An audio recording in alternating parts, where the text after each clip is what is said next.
welcome Patricia Mukhim to the first episode of the Half in One interview series, where we interview personalities from different parts of the country, from different backgrounds, to get their opinions on what's happening in the country at this point in time. Let's just start with social media. Where do you find the energy and the time to reply to as many people as you do? The time, it's because I'm most of the time sitting in a vehicle, and fortunately I'm chauffeur driven, so I'm always on Facebook, and I'm replying to people. And the reason I respond and I trigger discussions is because I think there are a lot of young people today in our state and maybe in the rest of the country who have a tunnel vision of issues. They're very closed minded, and they want to have a sort of a little insular group. So I try and penetrate those groups, and I try and bring out the larger issue. I want them to see the larger picture, that we are part of a country. We are not a little kingdom, an insulated kingdom, and therefore we must learn to engage with the rest of the world and not just think that we have to be cocooned here and we have to be protected, because we have to step out of this safe little comfort zone.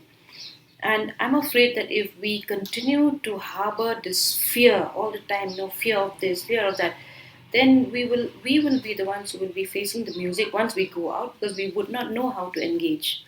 But what would you say to the certain population that does not go out, that doesn't have any ambition of going out, that their world starts and ends with the boundaries of the state?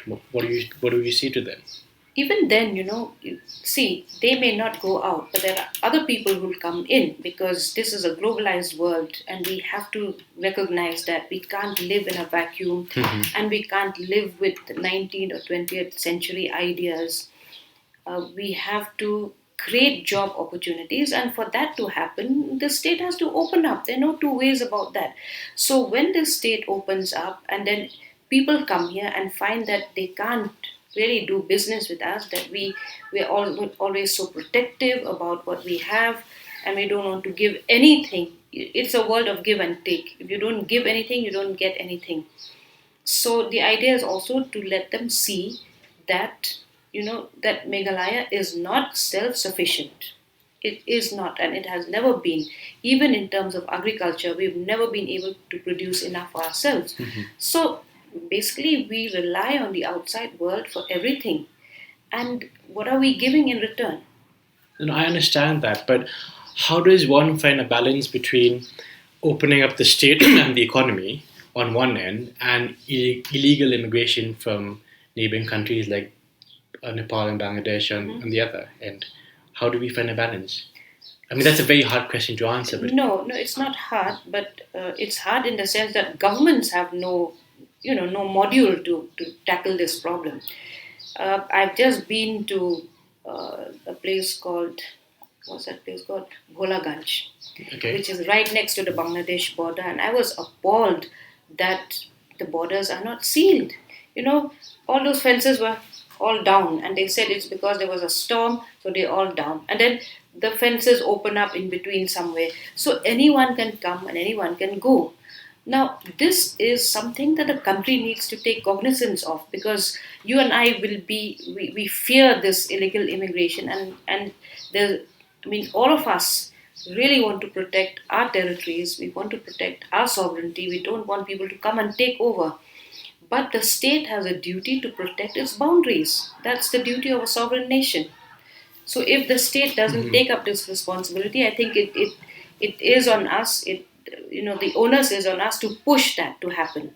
But again, there are groups here in the state that do not want border fencing.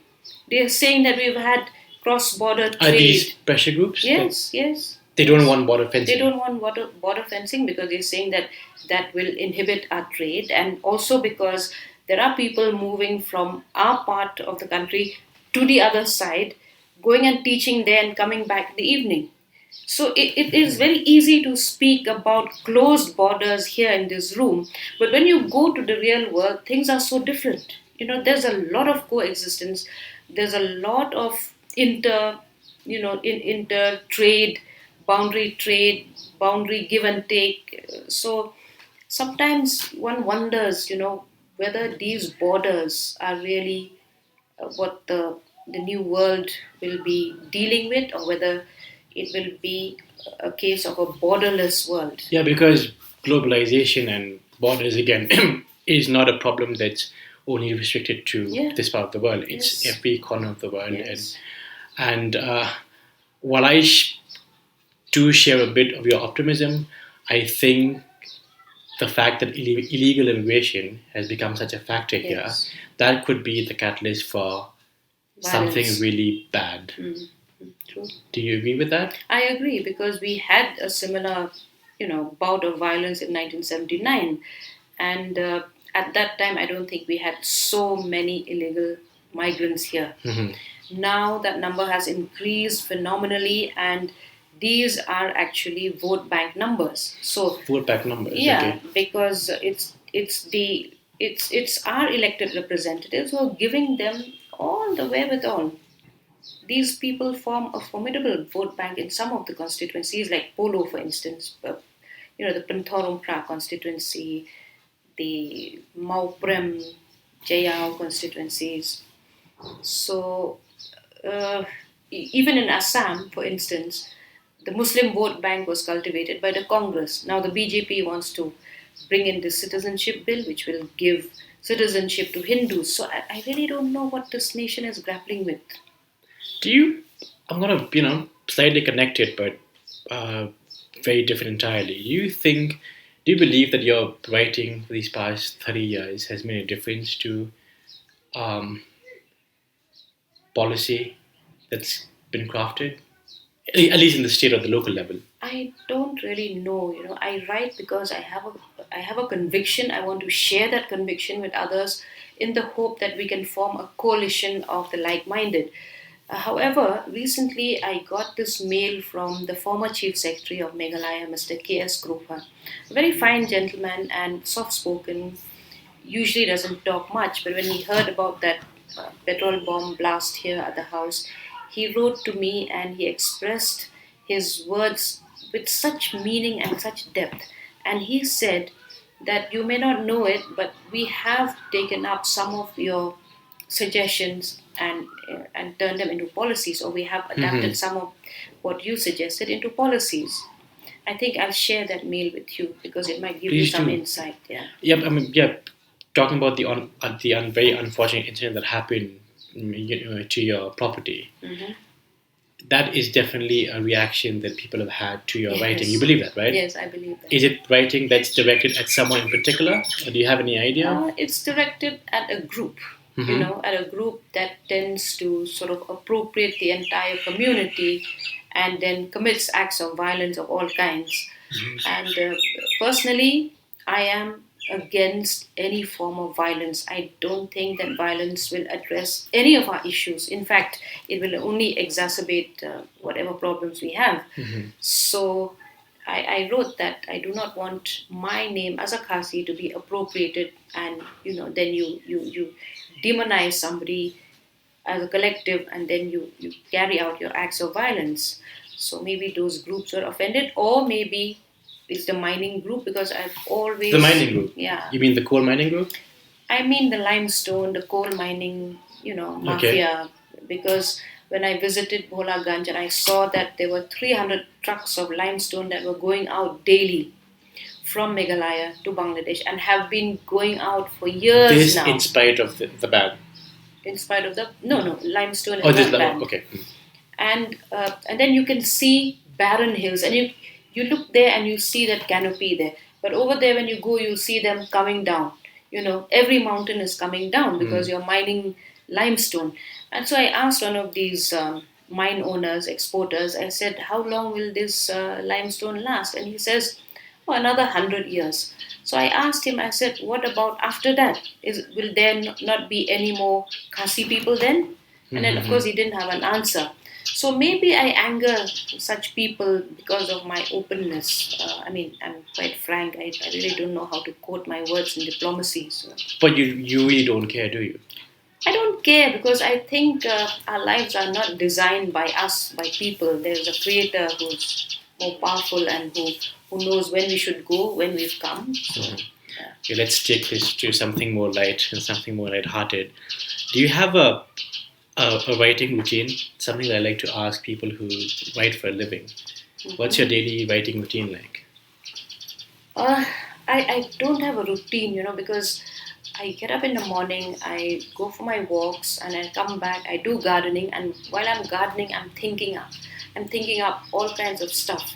What I'm going to write for my editorial today, what I'm going to write for the Statesman tomorrow, what I'm going to write for the Assam Tribune the next day, what I'm going to write for the Shillong Times. So I just make time, any time, because I also go out a lot for meetings and stuff. So usually I write very late at night or very early in the morning. Yeah, that's when it's also very quiet and you can, you're at peace with yourself and you're at peace with the world, and then maybe the best ideas flow. Do you have any particular ideology? How would you describe yourself? Are you a liberal? Are you conservative? Are you a libertarian? What are you? I don't like labels actually. I'm just me, I have a persona. I don't want to slot myself into right, left, center, whatever, because I just feel that my politics is humanity. Anything that benefits the larger human race is my politics. So, yeah. Okay, that's the social media, right? The fact that you're extremely vocal and you getting back to the first question, you reply to people who dare to question you on social media, and they're not very, and they're not extremely polite. Yes. Do you think social media could be a cause of concern, especially for people who might take it out of the social media realm and bring it out on the streets? Yeah, it is a cause of concern because people tend to write in the vernacular, and then they start using abusive language, and then they start calling you a traitor, a hybrid or whatever, all names. And so this is actually the trajectory that groups like these take, groups that try to intimidate, that try to make you comply with what they believe is the only truth. So they will paint a picture of you, they will demonize you, and then it becomes easy for them to then do whatever they want to you. How do we get the message out to the group that you've mentioned that there were so many ways of being a khasi or a particular thing? How do we do that? How do we do that is like there's a gentleman, a young person, who says that he wants a debate. This is not the way to debate. So I said to him, what do you understand by a debate? Let's meet and debate personally. Let's have other people as well. Let's not only you and me debate.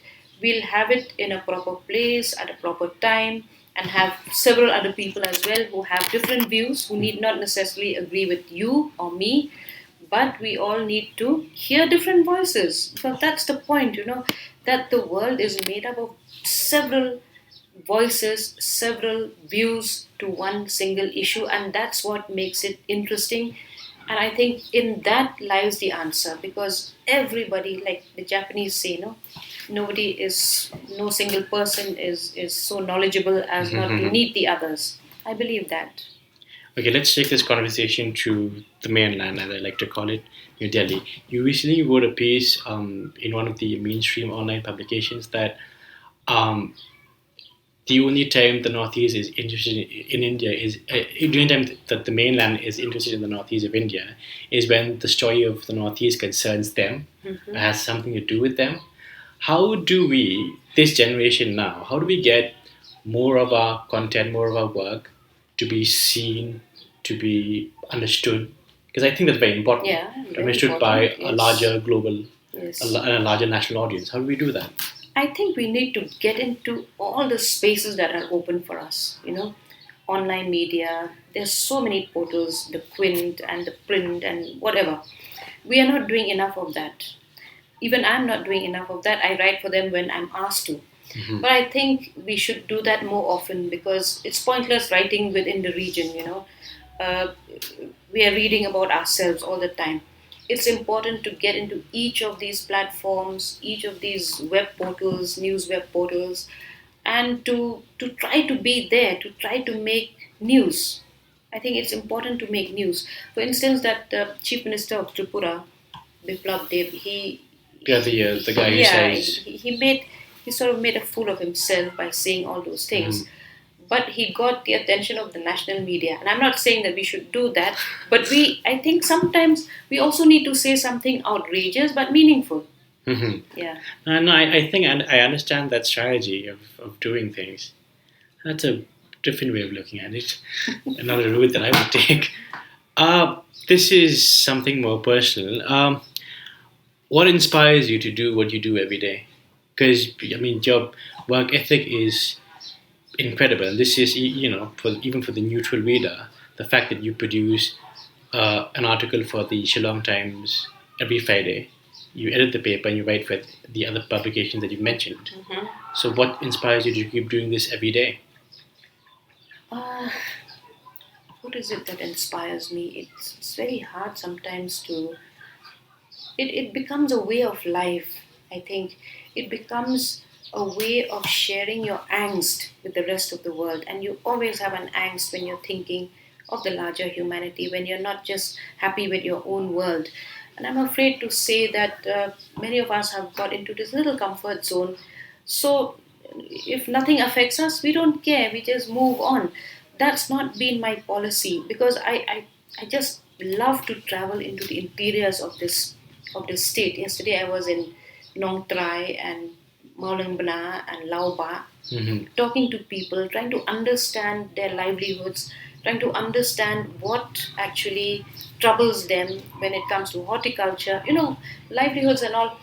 And when I come back, I want to write about it. I want to share that. I want to share that because I want the government to take notice and to also reach out to them. That has been my intention. Sometimes maybe I'm over ambitious, but for whatever it's worth, I think I shall continue to do what I'm doing. A lot of people tell me, "Oh, what is the point in writing Friday after Friday? Does anything change?" Well, I don't know if it changes, but I hope it does. And I hope at least some people's mindsets change, because I've met a few people, young people, who are no longer here today, and they said, ma'am, we've been reading you since we were in high school, since we were in college. At that time, we misunderstood you, but now we understand what you are trying to get at. No, I think I understand that. And uh, another very important question is this: is do you are you concerned with the direction that journalism as an industry I'm very is? concerned. Are you concerned about the direction that it's heading towards? Yeah, I'm very concerned because the media is corporatized today, and you can see that churning happening, especially after 2014 May. People have jumped ships. Because of the change in government. Yeah, Okay. some of the leading editors have left their newspapers and joined some other thing. I don't know what is really happening, but I can see that there's pressure to conform, and this is a great fear. You mean amongst the publications? Yes. Here and in. Here, not so much, because I've been editing the Shillong Times since 2008, and I've not once been told to drop this story or to carry this story. Okay. So to that extent, I think the media here is still very liberal. If we are not using that liberal space of pushing in all that's important, is because we ourselves maybe are a bit lazy about it. But otherwise, I think there's a lot of scope for us here to carry the voices of people, because that is our, that's the objective of the media, to give voice to the voiceless. Okay. Are you concerned or excited? This could go either way, but are you concerned or excited with the new government that just formed in our state? Do you think they could improve on the previous governments? I think so. I think, you see, you have somebody at the helm who's seen the world, who's traveled the world, who has a very wide experience, and who's concerned, at least from the speeches that he's made where I've attended about climate change mitigation and adaptation, and is speaking about that all the time, then speaking about governance has to reach people, that government officials cannot be 9 to 5. I mean, cannot expect a 9 to 5 job, because we are in a hurry to deliver, and it is a 24/7 job. The government is in a 24/7 job delivering business. So, hearing all that, one has a sense of hope, and I think I'd like to believe that he honestly wants to deliver.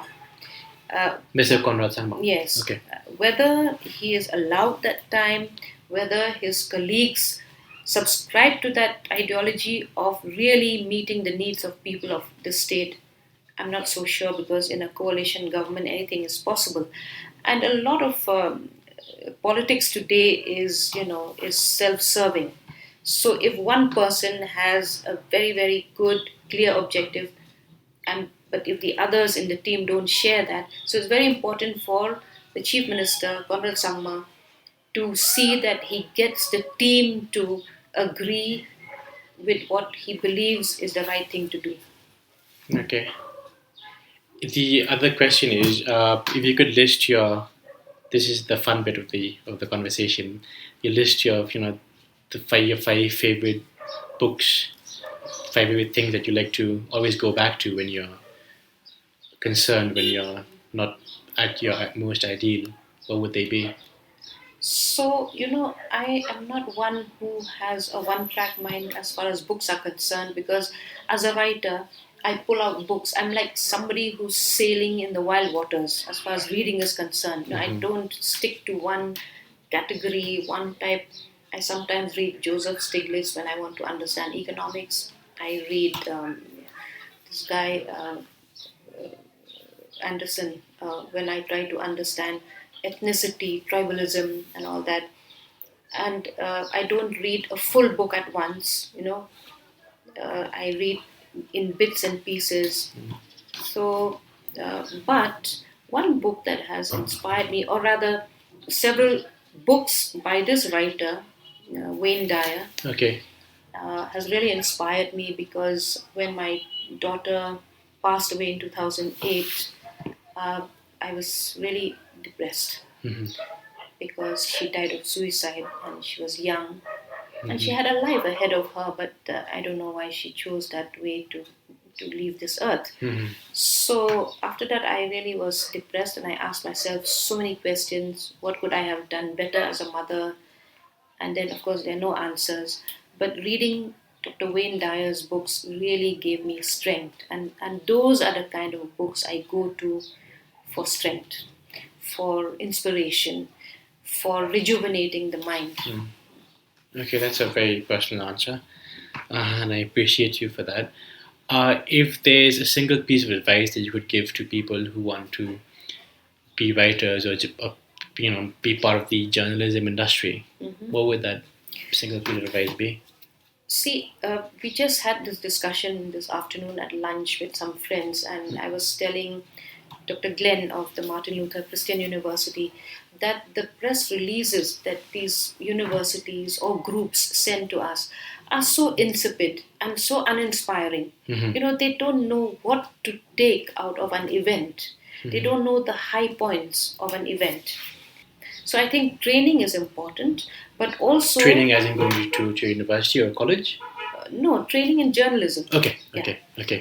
Training is important, and also some people learn on the job. Very few though, but many people who can speak well do not write as well. And I think it's because they haven't started writing from a very early age. I started writing when I was very young. I loved writing. I loved writing, especially précis. Okay. And I think that comes in very handy. And I had a teacher who told me that, who helped in vocabulary building. Kong Helen Giri taught us in class 9 and 10. And she would give us 5 new words every day.